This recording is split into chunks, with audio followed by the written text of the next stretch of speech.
Hello friends. तो आज हम शुरू करेंगे इनऑर्गेनिक केमिस्ट्री का फर्स्ट चैप्टर जो कि 11th क्लास का है, पीरियोडिक टेबल। आपको इस चैप्टर की इंपॉर्टेंस पता होगी, कितना इंपॉर्टेंट चैप्टर है। जिन्होंने पढ़ रखा है और जिन्होंने नहीं पढ़ रखा है, यहाँ पे आपके सारे के सारे डाउट क्लियर होंगे। एग्जैक्टली पूरे डाउट क्लियर करूंगा। हाँ, ये जो पहला लेक्चर है इसमें हम लोग सिर्फ बेसिक बात करेंगे, अर्लियर अटेम्प्ट्स की बात करेंगे, मेंडली की पीरियोडिक टेबल तक बात करेंगे। जो इसका अगला लेक्चर होगा वहां पे हम लोग मॉडर्न पीरियोडिक टेबल की बात करेंगे। तो पीरियोडिक टेबल की हमें जरूरत क्यों पड़ी, इसके बाद पहले कर लेते हैं। पीरियोडिक टेबल के बाद पीरियोडिक टेबल आखिर है क्या?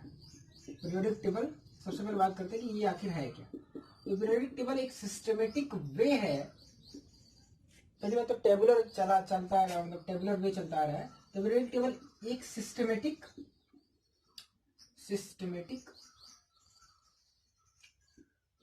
टेबुलर वे है। सिस्टमेटिक टेबुलर वे है of writing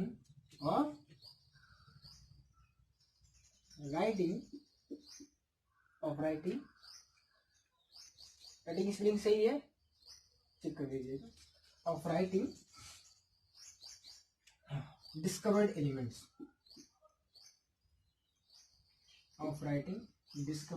एलिमेंट्स, यानी यहाँ पे आप बैकग्राउंड के नॉइस को इग्नोर करते हुए आगे बढ़ेंगे लेक्चर को, ठीक है। तो systematic tabular way of writing discovered element, यानी डिस्कवर्ड एलिमेंट को लिखने का ये तरीका होता है। अब तो वो चला आ रहा है, कैसे आया वो हम सोचेंगे। एक कर्व भी आया था, लेकिन कर्व को याद करना मतलब उसकी प्रैक्टिकल यूटिलिटी नहीं होती है। कर्व के रूप में भी दे सकते थे, ग्राफ के रूप में भी दिया जा रहा था, तो वो भी देखेंगे हम लोग। ये सिस्टमेटिक टेबुलर वे होता है। अब इसकी जरूरत क्यों पड़ी?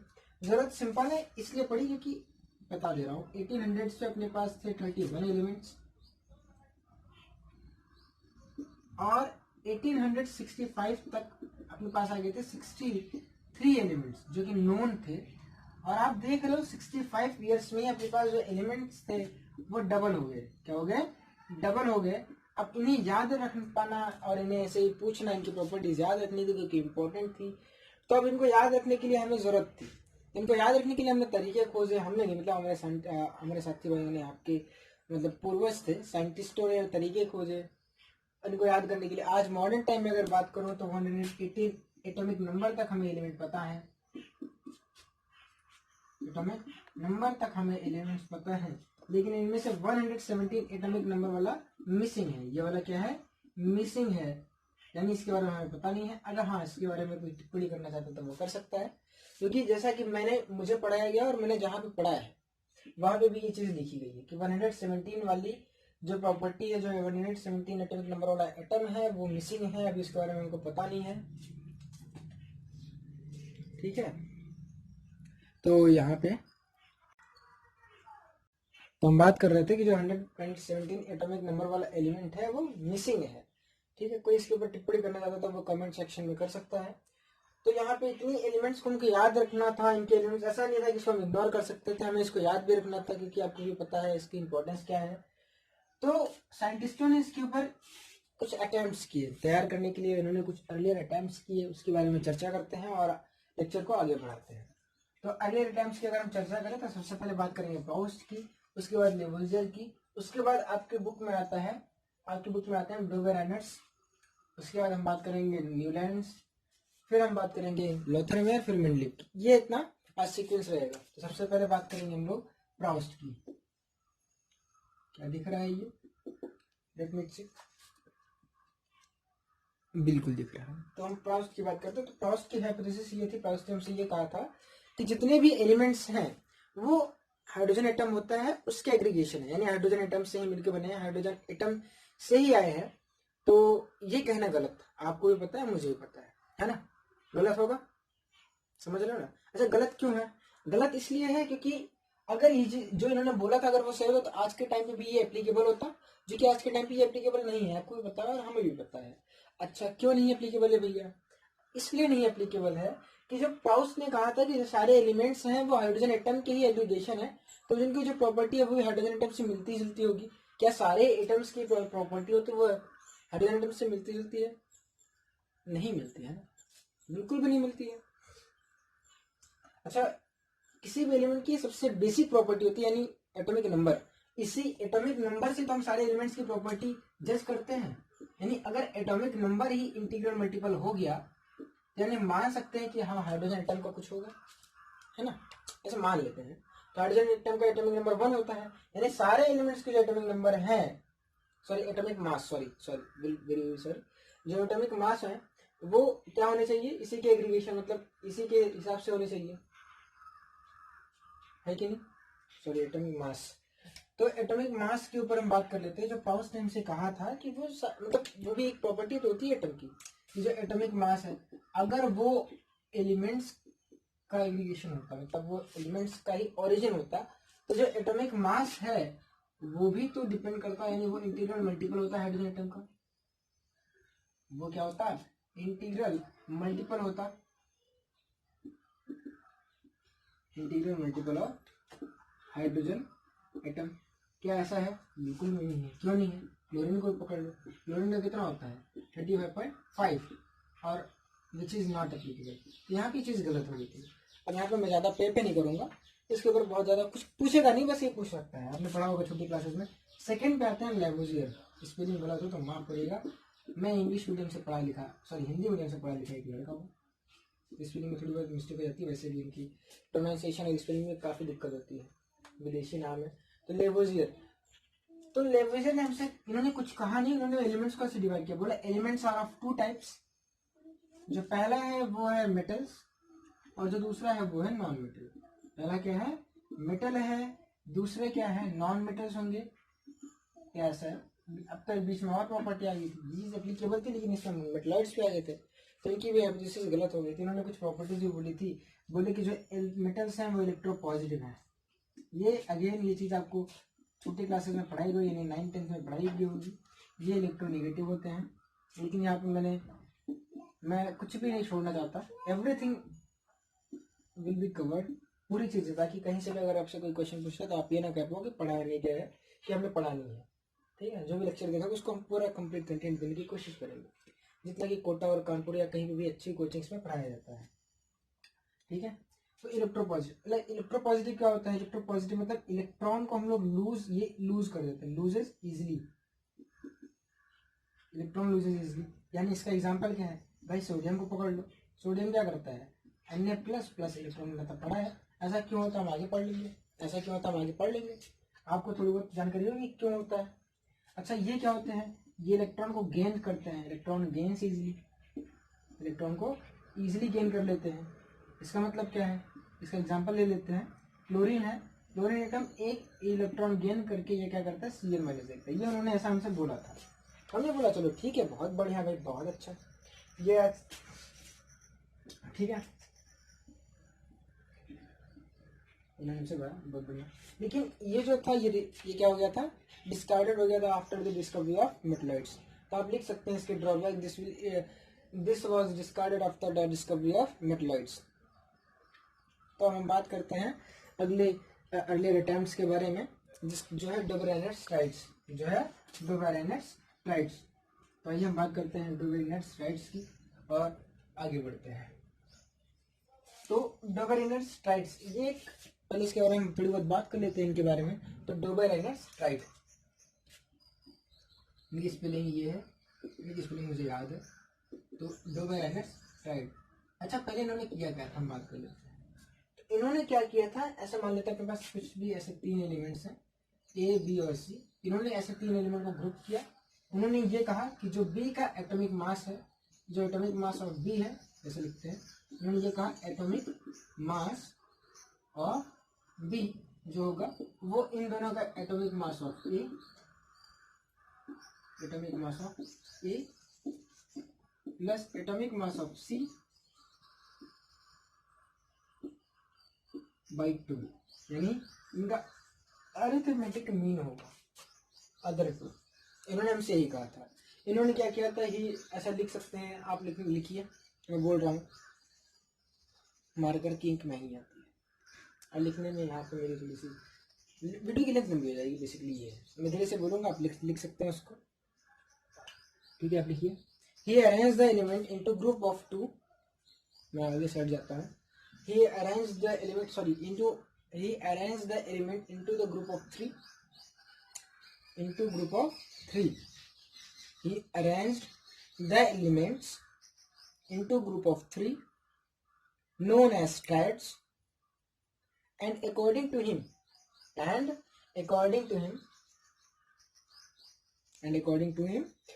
atomic mass of middle element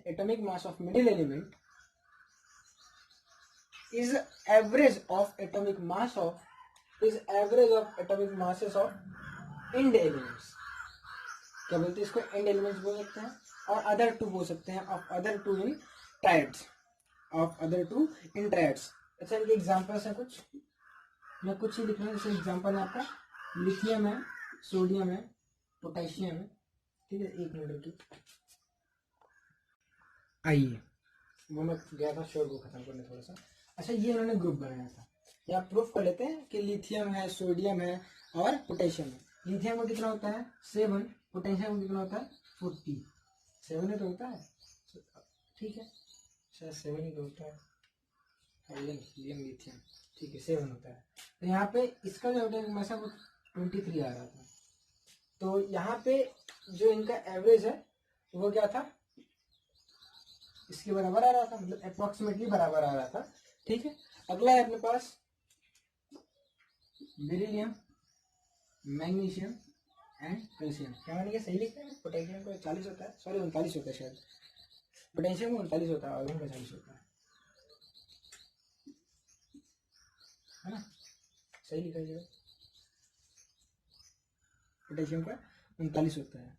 आगे हम बात करते हैं बेरिलियम, मैग्नीशियम और कैल्शियम, जिनका अगला ग्रुप था. तो यहाँ पे ये था 9 और ये था,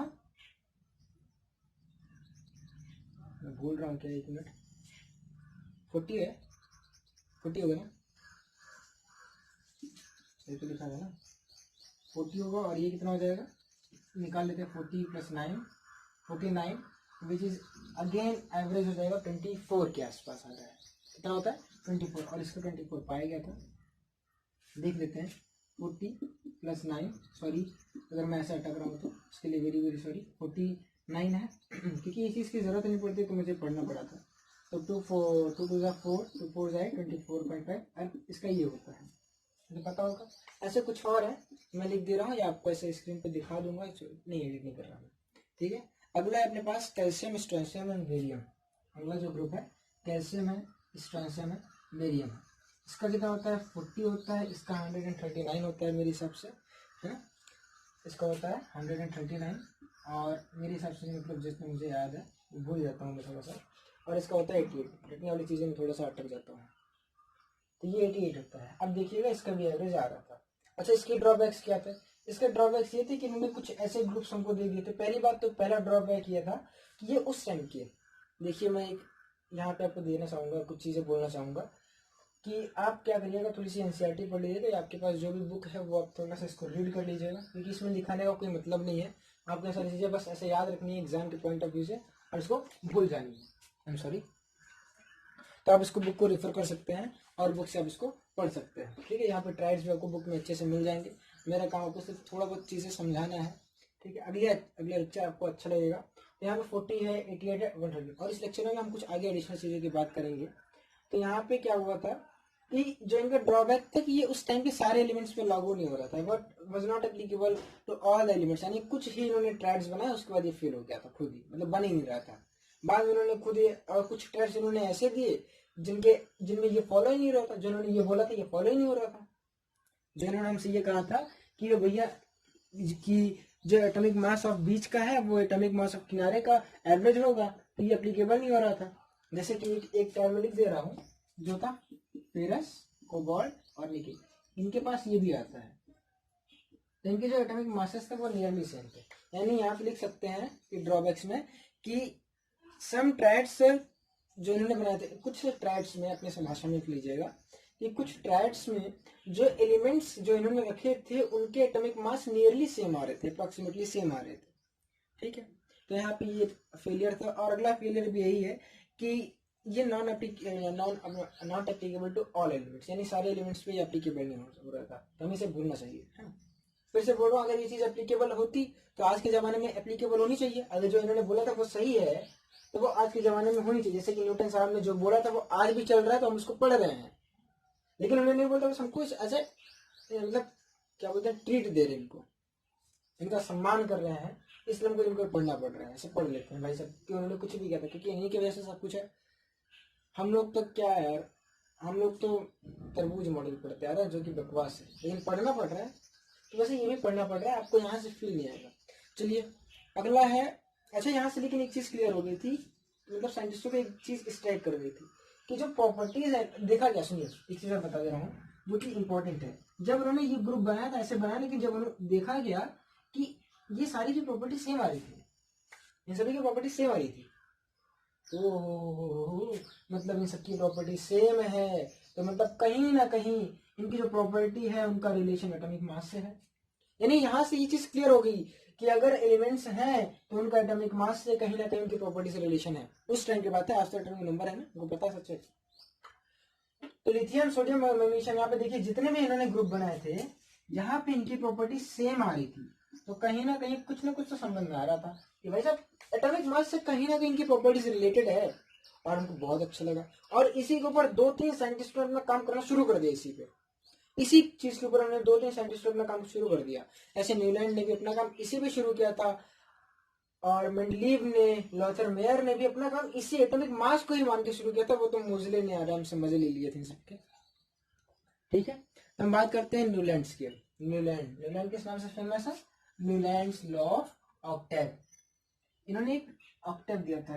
ये एक ऐसा साइंटिस्ट थे जिन्होंने म्यूजिक को और साइंस यानी केमिस्ट्री को आपस में रिलेट कर दिया था। इन्हें अच्छा लगा था, इन्हें केमिस्ट्री म्यूजिक पसंद थी। तो इनका क्या कहना था, ये पहली बात तो बुक में कभी कभी ये भी कहा जाता है, कहीं ना कहीं मुझे सिर्फ 2-3 जगह पे मिला है तो सही ही होगा, कहा जाता है कि इन्होंने क्या किया था, अपने टाइम पे जितने भी एलिमेंट्स थे सारे एलिमेंट्स को क्लासिफाई करने का मतलब मतलब अपने टाइम पे जितने भी इनके टाइम पे एलिमेंट्स थे उन्होंने क्लासिफाई कर दिया था, ऐसा बोला जाता है। बुक्स में लिखा है, जीआरबी में लिखा है, पहली लाइन तो ये लिखी है कि first attempt to classify all the known elements was made by him. अब मुझे इसके बारे में ज़्यादा पता नहीं, तो मैं बोल दिया, ऐसे आप देख सकते हैं जाके। अगला जो है, इन्होंने क्या कहा था, इन्होंने कहा था कि इन्होंने क्या किया था कि जब थोड़ा सा बेसिक बात किया जाए, पता तो होगा ही ना।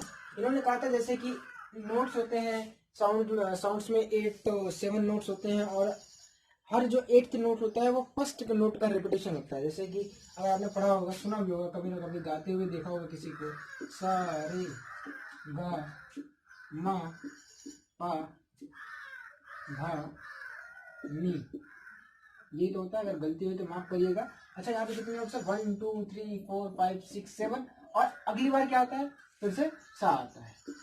अगली बार फिर से क्या आता है, सा आता है। तो इन्होंने इसे बोला कि जब एलिमेंट्स को, जब उनको अरेंज किया जाता है उनके increasing order of atomic number में, सॉरी एटॉमिक मास में, तो क्या होता है कि जो फर्स्ट एलिमेंट होता है उसकी जो प्रॉपर्टी होती है वो 8th एलिमेंट से मिलती जुलती होती है।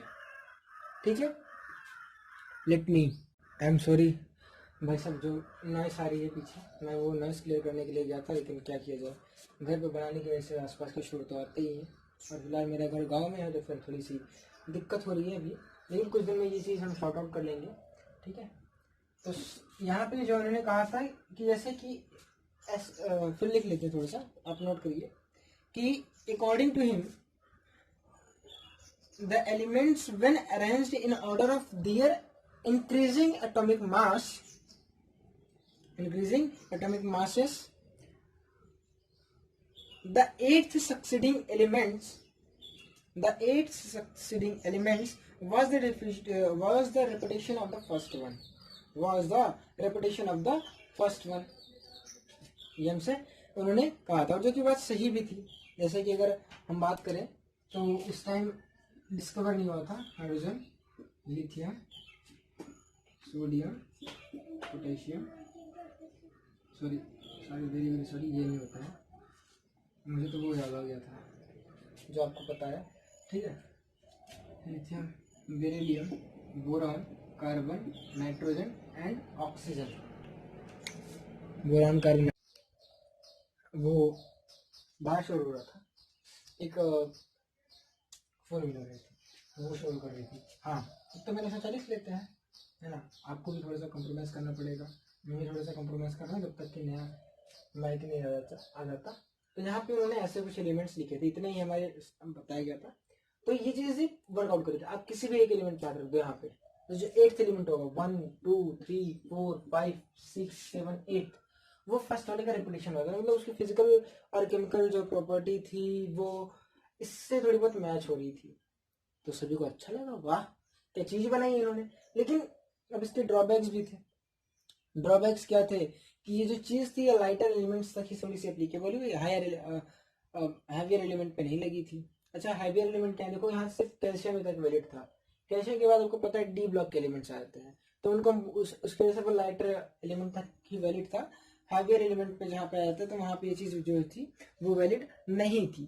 तो यहाँ पे यही इसका ड्रॉबैक है, आप लिख सकते हैं। और दूसरा था कि इनर्ट गैस को अभी तक यहाँ पे जगह नहीं मिली थी, है ना, इनर्ट गैस को इसमें जगह नहीं मिली थी, यानी उस टाइम तक इनर्ट गैस डिस्कवर नहीं होती, लेकिन भाई जगह तो देनी चाहिए थी। अब यहाँ पे अगर हम इनर्ट गैस रखते थे तो वो चीज एप्लीकेबल नहीं हो रहा था।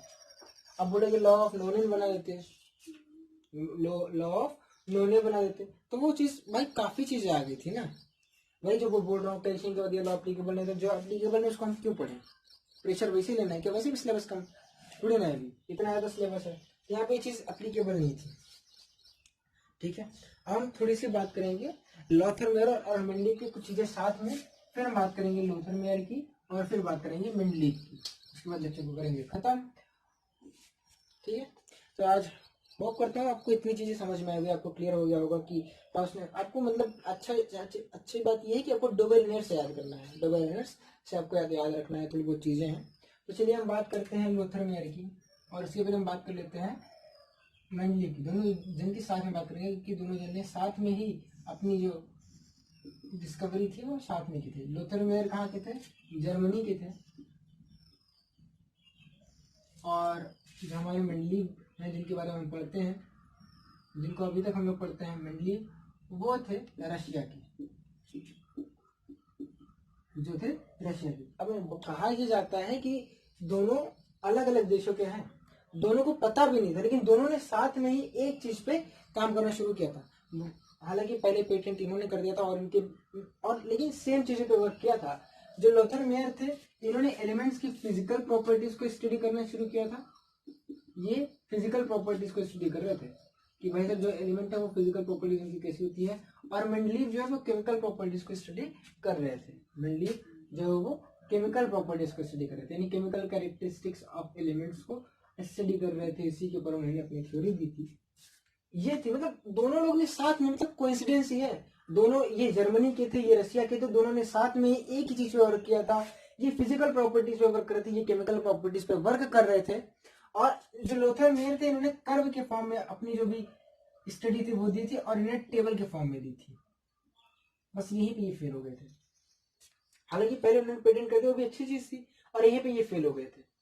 इन्होंने जो दिया था उसके प्रैक्टिकल यूटिलिटी ना होने के कारण वो चीज फेल कर गई। जो इन्होंने दिया था वो सही भी थी, लेकिन प्रैक्टिकल यूटिलिटी ना मिलने के कारण वो जो चीज है वो क्या हो गई थी, फेल हो गई थी। इतनी चीजें आपको अच्छे से आनी चाहिए, क्योंकि ये बहुत ही इंपॉर्टेंट चीज मुझे लगी थी, बहुत ही फेमस चीज मुझे लगी थी। ये नोट कर लिया आपने, ये चीज आपको अपने शब्दों में नोट कर लेनी है। अब आपको मैं बताता हूँ कि इन्होंने क्या किया था। अब डाल देते हैं लॉथरमेयर्स कर्व, हम लोग हेडिंग डालेंगे लॉथरमेयर्स कर्व। इन्होंने क्या किया था, लॉथरमेयर्स कर्व की बात करते हैं। इन्होंने क्या किया था कि एक एलिमेंट का इन्होंने क्या किया था, ग्राफ प्लॉट किया था। जब इन्होंने एक ग्राफ प्लॉट किया, सीधा लाइन, मेरी मार्कर की इंक भी धीरे धीरे हो रही है खत्म, मुझे ऐसा लग रहा है। एक बार सीधा बन जाए मैं थोड़ा बहुत काम कर लूंगा, सीधा है। इन्होंने क्या किया था, एक ग्राफ प्लॉट किया था एटॉमिक वॉल्यूम, एलिमेंट्स के एटॉमिक वॉल्यूम और उनके एटॉमिक मास में, इनके एटॉमिक मासेस में उन्होंने ये ग्राफ प्लॉट किया था। मुझे लगता है फिर से वीडियो पॉज करना पड़ सकता है। तो एटॉमिक वॉल्यूम और एटॉमिक मासेस के ऊपर उन्होंने एक ग्राफ प्लॉट किया था, और वो जो ग्राफ था उसके कुछ खासियत ये थी कि उस ग्राफ में दो चीजें उन्हें ऑब्जर्व की कि पहला कि जो उसका मिनिमा था वो ब्रॉड था, यानी चौड़ा था, यानी उसमें कहीं पीक शार्पनेस नहीं थी। और अब जो मैथमेटिक्स पढ़ते हैं उनको मेरी बात समझ में आ रही होगी। और जो उसका मैक्सिमा था वो शार्प पीक ले रहा था, यानी वो जो मैक्सिमा था उसमें पीक्स आ रहे थे, ऐसा कोना बन रहा था जैसे पहाड़ की चोटी होती है वैसा बन रहा था। और एक चीज उन्होंने और ऑब्जर्व की, जो एलिमेंट्स, जिन एलिमेंट्स की फिजिकल और chemical properties, sorry physical properties की बात कर रहे थे, तो जिन एलिमेंट्स की प्रॉपर्टीज सेम थी वो उस ग्राफ में सेम पोजीशन पे आ रहे थे, यानी जो अल्कलाइन अर्थ मेटल थे वो सेम पोजीशन पे आ रहे थे उस प्लॉट में, यानी वैसे एक एलिमेंट ने जहां पे जो जगह ले ली थी अगला एलिमेंट भी वहीं पे जगह ले रहा था, तो इन्होंने प्लॉट किया था। अच्छा, जो चीजें मैं बता रहा हूँ वो लिखिए कि जो एल्कली मेटल्स थे वो मैक्सिमा पे आ रहे थे। मैं जरा प्लॉट करके दिखाऊंगा, जो पहले लिख लीजिए, जो एल्कली मेटल्स थे उनका जो, लिख दूं क्या, मैंने बना दिया है, यहाँ पे लिख दिया बाद में मिटा दूंगा। जो एल्कली मेटल्स थे उनका जो एटॉमिक वॉल्यूम था वो कुछ ज्यादा ही था। एटॉमिक वॉल्यूम मतलब इनका एटॉमिक वॉल्यूम लार्जेस्ट पाया गया, ये चीज आपको आगे काम आएगी, याद रख लीजिएगा, लार्जेस्ट एटॉमिक वॉल्यूम है, क्योंकि आपको जो चीज पढ़ाई जा रही है वो इस हिसाब से पढ़ाई जाएगी कि आपको आगे वाली चीजों में यूज हो, वो चीज आपको बताई जाएगी कि आपको रटनी है, याद रखनी है, जो चीज रटने लायक होगी वो रटाएंगे भी। Largest atomic volume. अच्छा, एटॉमिक वॉल्यूम निकाला कैसे था उसके बारे में बात कर लेते हैं। एटॉमिक वॉल्यूम क्या होता है? वॉल्यूम होता है एटॉमिक मास को डेंसिटी से डिवाइड कर दो, ये तो होता है ना, density equal to mass by volume. तो एटॉमिक वॉल्यूम क्या हो जाएगा? Atomic mass upon density of element. ठीक है, तो इनका लार्जेस्ट एटॉमिक वॉल्यूम था, और लार्जेस्ट एटॉमिक वॉल्यूम होने के कारण ये मैक्सिमा पे थे, मैक्सिमा ऑफ कर्व पे थे, मैक्सिमा ऑफ द कर्व, ये कुछ पोर्शन ऑक्यूपाई कर रहे थे, जितने भी एल्कली मेटल्स थे मैक्सिमा ऑफ द कर्व को ऑक्यूपाई कर रहे थे। और जो एल्कलाइन अर्थ मेटल्स थे, जो एल्कलाइन अर्थ मेटल्स थे वो कहाँ जा रहे थे? अल्कलाइन अर्थ मेटल्स जो थे उनके बारे में ये कहा जाता है कि वो डिसेंडिंग पोर्शन पे मिड पॉइंट पे आ रहे थे। ठीक है, डिसेंडिंग लिख लीजिए, ये आ रहे थे mid points on the decreasing portion of the curve, आ रहे थे mid point on the decrease on the descending descending portion of the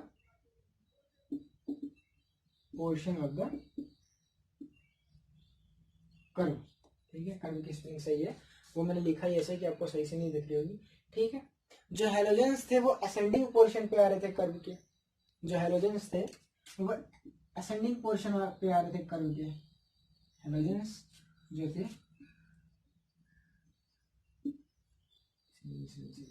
ascending. आप मेरी भावनाओं को समझें कृपया करके, आप शब्दों की स्पेलिंग पे आ जाए, असेंडिंग पोर्शन ऑफ कर्व पे। ठीक है, मैं जो बोल रहा हूँ आपको अगर स्पेलिंग आती है वो देख लें, तो आप लोग कमेंट करने लगे कि ये इसकी स्पेलिंग गलत है, इसकी स्पेलिंग गलत है। अलग सर ने ऐसा एक बार कहा था। ठीक है, मैं अलग सर की वीडियोस देखता हूँ, इसमें कोई बुराई नहीं है। हाँ, अभी मैंने उनके लेक्चर बेस का सब्सक्रिप्शन नहीं लिया है। ठीक है, तो हेलोजेंस जो थे, ये हेलोजेंस हैं, वो halogens ascending position of the curve पे आ रहे थे। जो ट्रांजिशन एलिमेंट्स थे, जो ट्रांजिशन एलिमेंट्स थे वो कहाँ पे आ रहे थे? वो मिनिमा ऑफ द कर्व पे आ रहे थे, वो मिनिमा ऑफ द कर्व पे आ रहे थे। तो इन्होंने, अच्छा एक चीज मैंने यहाँ पे लिखना भूल गया था, इनके जो कर्व था वहां पे ये चीज इंपॉर्टेंट है, वहां पे जो मैक्सिमा था वो शार्प पॉइंट था, और जो मिनिमा था वो ब्रॉड था, यानी चौड़ा था। ऐसा नहीं कि ऐसा गया ऐसा आया ऐसा गया, ऊपर नहीं दिख रहा होगा। ठीक है, यहाँ पे ऐसा नहीं था, ये ऐसा ऐसा नहीं था, जैसे एन बनाते हैं हम लोग या एम बनाते हैं वैसा बिल्कुल भी नहीं था। आप इसको नोट करिए, मैं इसको मिटाऊंगा फिर आप आगे नोट करिएगा। वीडियो आपको पॉज करना है और नोट भी करना है, कसम उड़ानी चल रहेगी, अगर नोट नहीं करोगे शादी नहीं करवानी। शादी के लिए तो पढ़ रहे हैं भैया, आपने इतनी बड़ी गलती करी तब तो नोट जरूर करेंगे। मैं मिटा दिया हूँ, आप वीडियो को पीछे करके, अच्छा वो पीछे कैसे करते पता है ना, अगर यूट्यूब पे देख रहे हो तो ऐसे उसमें डबल टैप करते हैं, 10 सेकंड पीछे चला जाता है, आपको उतना ही पीछे करना है, ज़्यादा पीछे नहीं करना है। अच्छा कितने लोग इसमें शादी के लिए पढ़ रहे हैं कि शादी हो जाएगी, अच्छी जॉब लग जाएगी, अच्छी जॉब लग जाएगी, अच्छी लड़की मिलेगी, या क्रश के घर रिश्ता भेजेंगे पापा को लेके। अगर तो कुछ नहीं है ना भैया, आप ऐसा कैसा, आप ये सब कैसे जानते हो? हम भी उसी कैटेगरी में आते हैं। ऐसा कुछ नहीं है। चलिए आइए, तो यहाँ पे ग्राफ कुछ ऐसा बन रहा था, ये ऐसा ब्रॉड था, अब बुक देख सकते हैं आप, ये ऐसा शार्प आता है, थोड़ा सा छोटा करके बनाते हैं ना ऐसा, ठीक है। तो यहाँ पे था लिथियम, सोडियम, पोटेशियम, और डिसेंडिंग पोर्शन पे जो था, डिसेंडिंग पोर्शन पे, यहाँ पे ये डिसेंडिंग पोर्शन है, ये डिसेंडिंग पोर्शन है, यहाँ पे आ रहा था अपना एल्कलाइन अर्थ मेटल्स, यहाँ पे अपने एल्कलाइन अर्थ मेटल्स आ रहे थे, beryllium, magnesium, calcium. Let me check that out कि मैं सही लिख रहा हूँ। वैसे मैंने बनाया ही नहीं है तो कहाँ से लिखूंगा, बुक भी नहीं रखा हूँ, एक पेज रखा है वहाँ से मैं लिख रहा हूँ ना। काफ़ी लोग तो परेशान रहते हैं कि पढ़ा कहाँ से रहे, तो मैं सबसे कहना चाहूँगा कि मैंने एक पेज रखा है अपने पीछे, यहाँ पे थोड़ा सा कैमरे के साइड में एक कुर्सी है, वहाँ पे मैंने एक पेज रखा है, वहाँ पे चीज़ें नोट की है, मैं ऐसे कॉपी कर रहा हूँ। कॉपी नहीं कर रहा, ऐसे भूलता हूँ, ऐसे भूल जाता है ना। अभी तो मैंने 10-15 साल थोड़ी पढ़ाया हुआ है, 18-19 साल के, 19 साल की तो उम्र है, 20 साल की मान लो, 19 गाड़ी कुछ नहीं है ऐसा लगता है ना। हाँ, अब let's come to the track, काफ़ी हो जाता है, क्या किया जाए। तो यहाँ पे अपने आते हैं फ्लोरीन, फिर आता है फ्लोरीन, ऐसे ही यहाँ पे ट्रांजिशन एलिमेंट्स आते हैं। आप बुक खोलिएगा वहाँ पे आपको अच्छे से दिख जाएगा। तो ये आपका था लोथरमेयर का कर्व। एक चीज़ इसमें और देखी गई थी, जो मतलब ये चीज़ अपनी सही भी थी, ऐसा कुछ नहीं था सही नहीं थी, ये बिल्कुल ही सही था। और यहाँ से उन्होंने ये भी कहा था कि जो फिजिकल प्रॉपर्टी है किसी एलिमेंट की, वो कहीं ना कहीं एटॉमिक मास से रिलेटेड है। उन्होंने ये भी कहा था कि जो physical properties of the element are related, वे समहाउ रिलेटेड, है ना, वे समहाउ क्या बोलते हैं उसको, पीरियोडिक फंक्शन। उन्होंने ये कहा था कि जो physical properties of the elements are periodic function of the atomic of their atomic masses. मैं फिर से बोलता हूँ, अटक गया था। The periodic physical properties of the elements are periodic function of their atomic masses, ये कहा था, और ये सही भी थी। और एक चीज और, जब इस ग्राफ को एटॉमिक मास की जगह एटॉमिक नंबर के ऊपर प्लॉट किया गया आफ्टर मोजले के, तो भी ये ग्राफ सही पाया गया था। लेकिन तो इसका ड्रॉबैक क्या था? इसका ड्रॉबैक यही था कि हम भाई 117 एलिमेंट्स हैं, हमको ऐसा नहीं लगा रखा कि ये वाला एलिमेंट यहाँ पे, भाई ग्राफ में कुछ पोर्शन तो सही समझ में आ रहे थे कि भाई डिसेंडिंग पोर्शन है, ये असेंडिंग पोर्शन है। अब असेंडिंग पोर्शन में किसके ऊपर, मान लो कुछ एलिमेंट्स है, बोला जा रहा है कि ये भाई असेंडिंग पोर्शन में आ रहे हैं, ठीक है, लेकिन वो हाइड्रोजन के ऊपर है, और हाइड्रोजन से थोड़ा ऊपर पे वो एलिमेंट, उसके ऊपर ये एलिमेंट है। तो यहाँ पे इस एलिमेंट इस ग्राफ की जो थी प्रैक्टिकल यूटिलिटी बिल्कुल भी नहीं थी। टेबल के फॉर्म में यहाँ कहीं कहीं ग्राफ ज्यादा यूजफुल हो जाता है, लेकिन यहाँ पे चीज फेल हो गई थी। This is the reason why it was discarded. और दूसरा रीजन था कि थोड़ा लेट हो गए थे। मान लो प्रोडक्ट अच्छा भी होता तो उसको पब्लिक थोड़ा ज्यादा सपोर्ट करती, ये लेट भी आ तो क्या फर्क पड़ता है। जैसा जियो लेट आया, लेकिन अपने पूरी उसने मार्केट ही बना ली कि अच्छा है। मैं यहाँ पे मैं खुद यूज करता हूँ, मैं ये बता रहा हूँ, ठीक है। और सेम चीज है, ठीक है, नोट करिए। सर लिख लीजिए ड्रॉबैक। इसका सिर्फ ये ड्रॉबैक था कि ये आइडियल क्लासिफिकेशन था, इसमें कोई गलत बात नहीं की, ये आइडियल क्लासिफिकेशन है, ऐसा मैं बिल्कुल भी नहीं करा। ये काफी अच्छे भी थे, इन्होंने काफी वो भी किया था, ये एक आइडियल क्लासिफिकेशन था, but lacked in practical utility. यानी जो प्रैक्टिकल यूटिलिटी थी वहां पे ये चीज सही नहीं हो पाई। आप ठीक है, याद रखना, मैं वही बोल रहा हूँ कि इसको याद रखना काफी टफ है। अभी तो छोटे मोटे है कि बेरिलियम यहाँ पे आ रहा है, मतलब descending portion of the curve में आ रहा है, ये ऊपर जा रहा है, ट्रांजिशन एलिमेंट्स यहाँ पर, ट्रांजिशन एलिमेंट्स है कितने, यहाँ पे कितना बनाओगे भाई, और ग्राफ कितना बड़ा प्लॉट करोगे। तो ये चीज थी, यही थी, और कुछ नहीं था। फिर इसके बाद हमारे मेंडलीव साहब आए थे, उसके बाद मेंडलीव साहब आए थे। तो मेंडलीव ने भी अपनी पीरियोडिक टेबल दी थी। तो इन्होंने, अब इतनी चीजें हो गई थी, मेंडलीव ने भी क्लासिफाई किया था। विकिपीडिया पे आप सर्च करिए, आपको दिखेगा, रशिया में लिखा है ना, तो मुझे समझा था ना आपको समझेगा, ठीक है। तो मैं इसको मिटाता हूँ, आप नोट कर लीजिएगा, कॉपी पेन निकालिए। कॉपी पेन लेके बैठ रहे हो, ऐसा ही सोते टाइम बिस्तर में देख रहे हो लेक्चर को, कि सोते टाइम देख ले रहे हैं, रिवीजन हो जा रहा है, बुक से पढ़ लेंगे, बाद में हम लोग नोट करेंगे अगर नोट करने का मन हुआ। ये सब ना करिए, क्योंकि ये सब पहले मैं भी करता था और मुझे काफ़ी दुख होता था। मुझे दोबारा से एक लेक्चर अगर 1 घंटे का, तो उसको मुझे पढ़ने में लगभग 2.5 घंटे लगते थे। पहले 1 घंटे में पढ़ता था, फिर अगले 1.5 घंटे उसको नोट करता था। तो एक काम करिए, एक ही बार में देख लीजिए, काफ़ी दिक्कत होती है। ठीक है, आगे बात करते हैं मेंडलीव्स पीरियोडिक टेबल की। इनके अकॉर्डिंग सबसे पहले हम बात कर लेते हैं मेंडलीव्स पीरियोडिक टेबल। अच्छा, इनके अकॉर्डिंग क्या था? इनके अकॉर्डिंग क्या था कि properties of elements are the periodic function of their atomic masses. इन्होंने यही बोल दिया था, यानी physical and chemical properties are the periodic function of their atomic masses. अच्छा, पीरियोडिक फंक्शन क्या होता है यहाँ पे हम बात कर लें। जो मैथमेटिक्स वाले उनको तो पता होगा, लेकिन मैथमेटिक्स में अभी पढ़ाया भी नहीं गया होगा कि पीरियोडिक फंक्शन क्या होता है। हाँ, वो 12th में पढ़ाया जाता है, 10th में तो इसलिए लेवल को नहीं पढ़ाया था। मतलब जितने बच्चों को मैंने ऐसे सामने से पढ़ा वो लोग को ये नहीं पता, तो मैं बता देना चाहता हूँ कि पीरियोडिक फंक्शन क्या होता है। तो पीरियोडिक फंक्शन सिंपल सी बात है कि यहाँ पे क्या है, पीरियड, यानी एक पर्टिकुलर इंटरवल ऑफ टाइम, एक पीरियड के बाद वो चीजें रिपीट होने लगी, एक चीज है रिपीट होने लगी। जैसे इसका परफेक्ट एग्जांपल होता है साइन का ग्राफ, है ना, साइन थीटा ले लेते हैं, इसका परफेक्ट एग्जांपल तो साइन थीटा।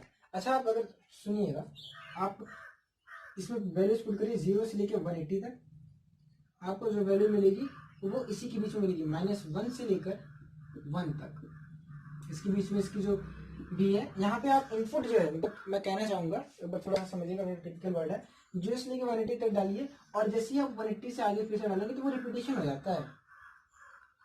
नहीं आया, यानी इसका जो पीरियड होता है वो पाई होता है, यानी पाई के बाद जैसे कि 0 डालो उसके बाद पाई डालो तो वैल्यू सेम आती है। क्या कह रहे हो भैया, बहुत परेशान कर दिया है, मैथमेटिक्स ना पढ़ाओ, केमिस्ट्री पढ़ाओ। केमिस्ट्री भाई ये समझो, समझना इंपॉर्टेंट। यानी एक पर्टिकुलर पीरियड के बाद वो अपनी प्रॉपर्टीज को, जैसे कि अपनी वैल्यूज को क्या करता है, रिपीट करता है, वैसे ही अपनी प्रॉपर्टीज को रिपीट करता है। समझे कि नहीं समझे? अरे तुम्हें मेरी बात समझ आई कि नहीं आई? सन्नाटा तो नहीं है आपके आसपास? मेरे आसपास तो बिल्कुल नहीं है, सन्नाटा रहने ही नहीं देते आसपास के लोग। कभी तो चिड़िया आ जाती हैं, चाय चाने लगेंगी, कभी कौवे आ जाते हैं, लेकिन आपके आसपास सन्नाटा बिल्कुल भी नहीं होना चाहिए। और ठीक है, आपको ये चीज़ आनी चाहिए, सन्नाटा नहीं होना चाहिए कि क्या पढ़ा दिया है। ये पीरियोडिक फंक्शन होता है एलिमेंट्स के। अच्छा, इन्होंने ये कहा था। और जो मेंडलीव की पीरियोडिक टेबल थी, उसके बारे में अगर थोड़ी सी बात करें, तो मेंडलीव की पीरियोडिक टेबल में 12 वर्टिकल कॉलम थे और 7 हॉरिजॉन्टल थे। अगर हम बात करें मेंडलीव की पीरियोडिक टेबल में, इसमें क्या थे, 12 वर्टिकल कॉलम्स, 12 वर्टिकल कॉलम्स, क्या लिख दिया,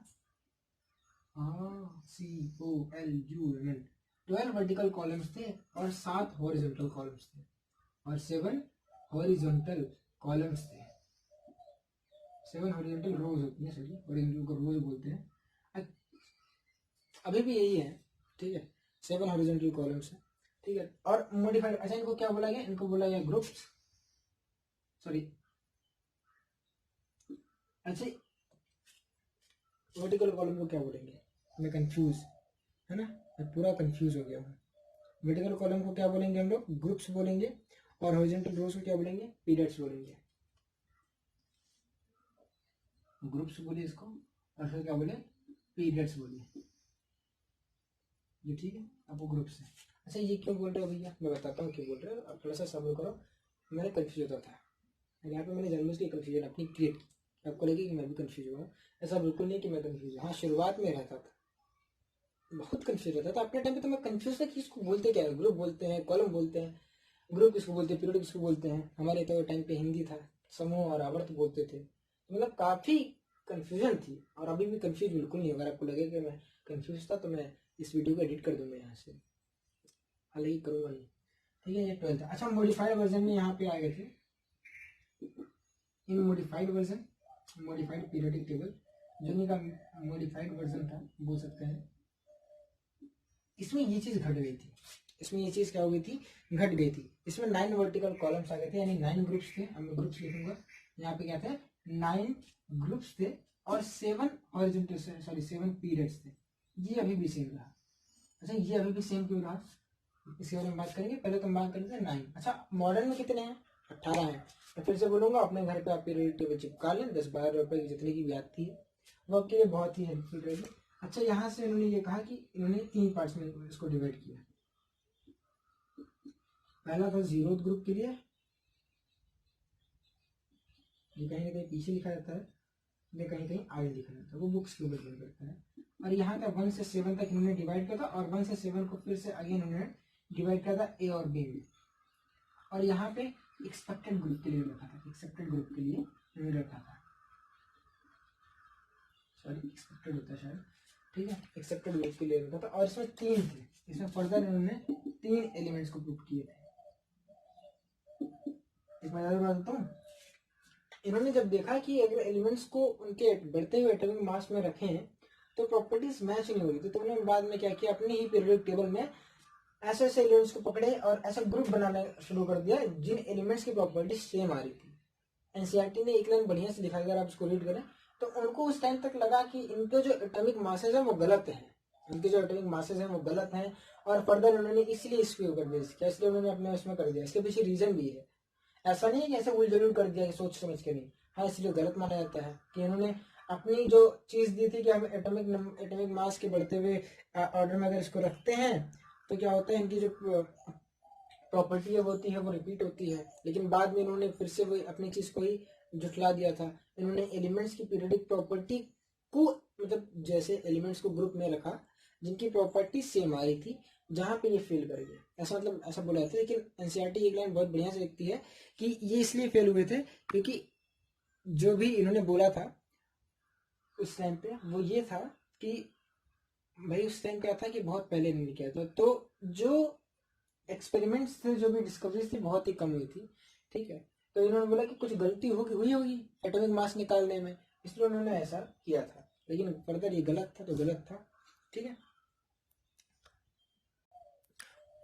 और अभी भी इसमें 7 ही ग्रुप है, 7 ग्रुप इससे, सॉरी 7 पीरियड इसलिए है कि अभी तक 7 पीरियड पूरी तरीके से भरा नहीं है। भरा तो वैसे 6 पीरियड भी नहीं है, और है ना, लेकिन भरा मतलब 7 पीरियड नहीं, इसलिए तो पीरियड सेम ही रहे, लेकिन ग्रुप्स को उन्होंने ऐसे क्लासीफाई कर दिया। लेकिन अभी देखिए इसमें भी 18 ही है, 7 टू 14, 1 15, 15 प्लस 3 18, और मॉडर्न पीरियड टेबल में भी 18 ही वर्टिकल रोज हैं, वर्टिकल कॉलम से, सॉरी, है कि नहीं, मिटाओ इसको। अच्छा मैं लिखूंगा नहीं, आप इसके एडवांटेज लिख लीजिए, आप इसके एडवांटेज लिख लीजिए। एडवांटेज ये था कि ही simplified and systemized the study of elements. He simplified and systemized the study of elements. He simplified and systemized the study of elements. He simplified and systemized the study of elements. He simplified and systemized the study of elements. अगला, some vacant spaces, जो कि बहुत important है, some vacant spaces were left. Some vacant spaces were left for discovery of new elements.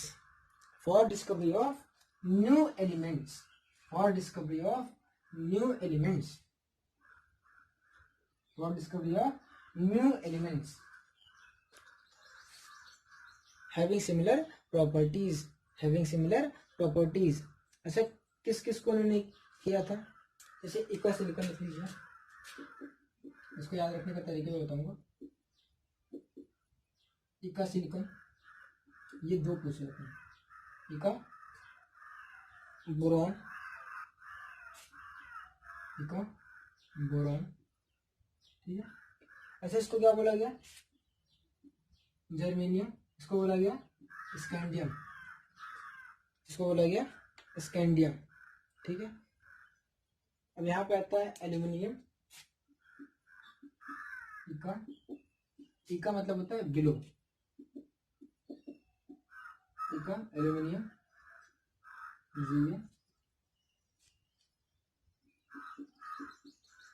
इका manganese, TC, ठीक है। अच्छा ये आपको याद कैसे रखना है, इसका तरीका भी है, ठीक है, क्योंकि मुझे कैसे याद है मैंने ऐसे लिख दिया, आपको कैसे याद रहेगा, यहाँ पे आपको तरीका बता रहा हूँ, आप इसको नोट कर सकते हैं। ये है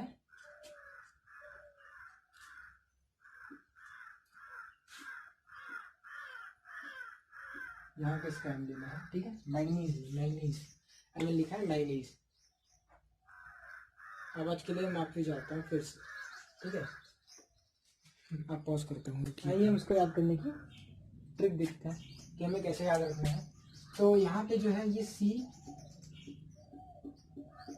था गीता से अलग, सीता गीता से अलग,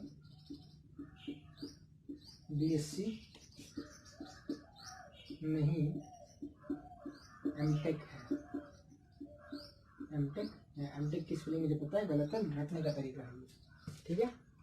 सी ऐसा ही सीता गीता से अलग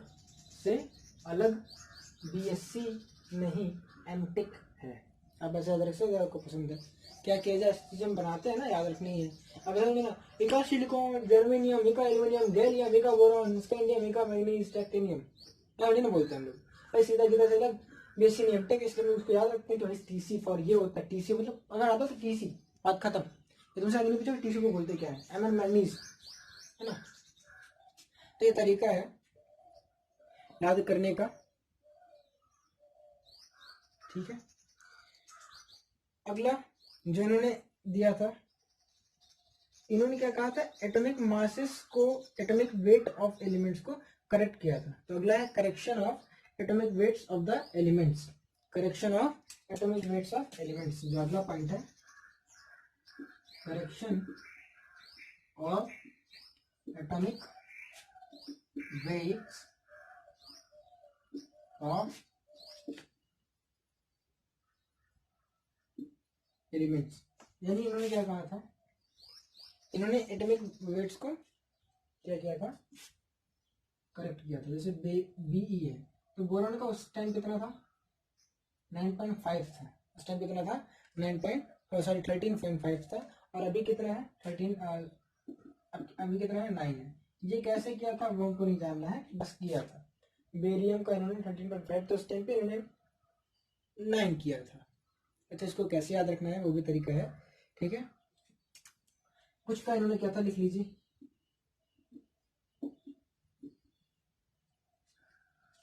ये पीटी है। ये कैसे याद रखना है, ये कैसे याद रखना है, अब कैसे देखिए, ये यू है, ये बीई है, ये आई एन है, ये पीटी। अच्छा, यू फॉर क्या होता है, यू, बीई का क्या है, बेईमान, बी क्या है, बेईमान, आई एन क्या है, इंसान, यू बेईमान इंसान। ये क्या है, गोल्ड है, ये क्या है, प्लेटिनम है। तो यहाँ पे लिख लीजिएगा, ये गोल्ड है और ये प्लेटिनम है। काफी वैल्यूएबल चीज दोनों होती हैं। यू बेईमान इंसान गोल्ड प्लेटिनम चुराते हो, ये उसे ही ट्रिक्स याद होंगे जिन्हें इनकी सारी चीजें पता हो, बेसिक्स पता होंगे तभी होगा।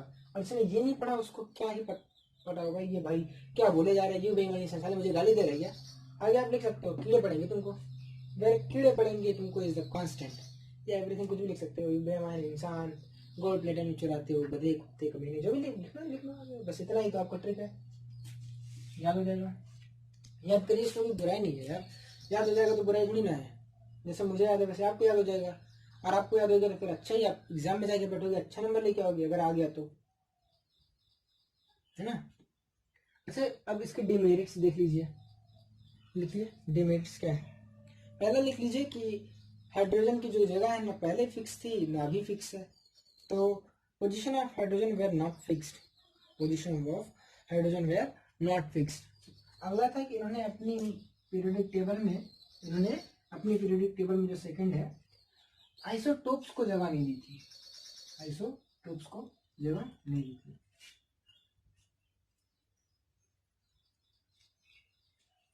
ठीक है, तो अच्छा ये क्या था, आइसोटोप्स को जगह क्यों नहीं दी थी, मतलब लिख लीजिएगा, पहले लिख लीजिए फिर समझाता हूँ।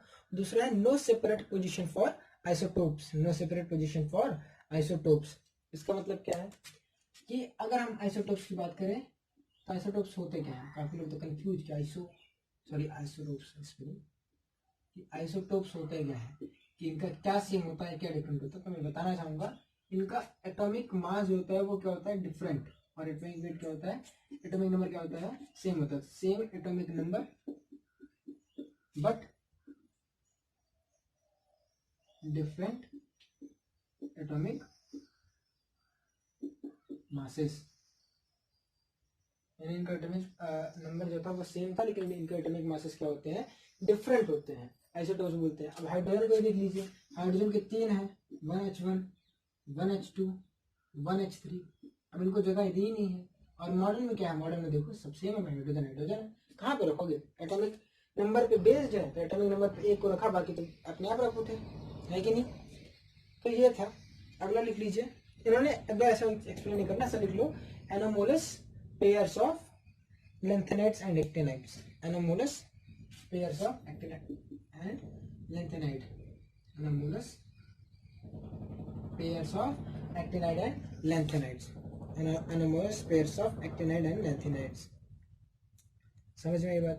अच्छा, चौथा क्या था, इन्होंने अपनी इन्होंने अपने पीरियोडिक टेबल में कहीं ना कहीं कुछ गलतियां भी की थी। अगर एटॉमिक मास इन्होंने किसके ऊपर बेस किया था, increasing order of atomic mass के ऊपर इन्होंने पुट किया था, increasing order of atomic mass के ऊपर इन्होंने पुट किया था। और जब इन्होंने increasing order of atomic masses के ऊपर पुट किया था, तो क्या होगा, जब increasing order of atomic masses के ऊपर इन्होंने पुट किया था, तो गलती कहाँ की थी, बस वही जो इन्होंने क्या किया था, अपने ही पीरियोडिक टेबल में जो सेम प्रॉपर्टीज वाले एलिमेंट थे उनको ग्रुप करना शुरू किया था, एटॉमिक मास को, मतलब जिन्होंने अपना जो लॉ था वो फेल कर दिया था, अपने लॉ को इनवैलिड कर दिया था, माना ही नहीं था, तो दूसरे क्या मानेंगे। क्या किया इन्होंने, क्या किया, पोटेशियम को बाद में रखा, जबकि इसका एटॉमिक मास 39 होता है, और आर्गन को क्या किया,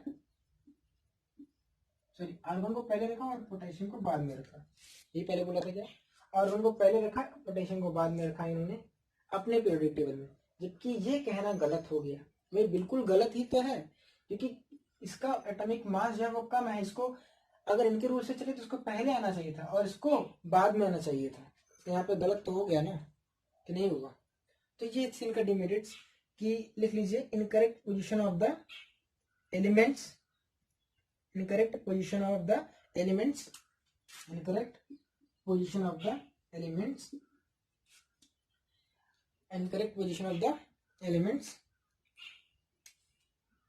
according to their masses, according to their masses।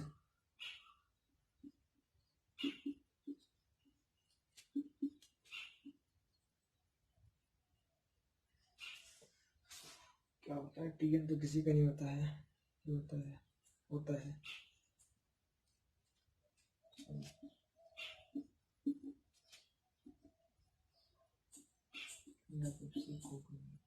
हाँ, तो यहाँ पे देखिए क्या होगा, यहाँ पे इसका हो जाएगा आमिर खान,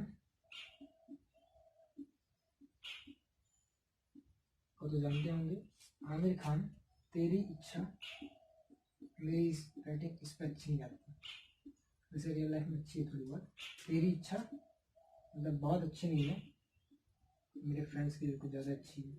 आमिर खान तेरी इच्छा, ठंडा पेप्सी, ठंडा पेप्सी कोक नहीं, ठंडा पेप्सी कोक नहीं। ये थी इनकी डिमेरिट्स। इन्होंने एटॉमिक मास ऐसे गलत लगा था, आर्गन को पहले दिया था, क्रिप्टॉन के बाद टेलुरियम को पहले, इंडियम के इसको पहले, पैलेडियम के, कोबाल्ट को निकल के पहले रख दिया था, है ना। तो ये थी मेंडलीव पीरियोडिक टेबल की पूरी समरी, पूरी नॉलेज जितनी मुझे आती थी, जितनी बुक्स में थी, मैंने सब कुछ पढ़ के आपको बताया है। और आपको अगर कहीं पे कुछ और मिलता है तो फिर आप चेक कर सकते हैं, मैंने आपको पूरा मैं भी। तो यहीं पे करते हैं लेक्चर को ख़त्म। पढ़ते रहिए, ऑल द वेरी बेस्ट।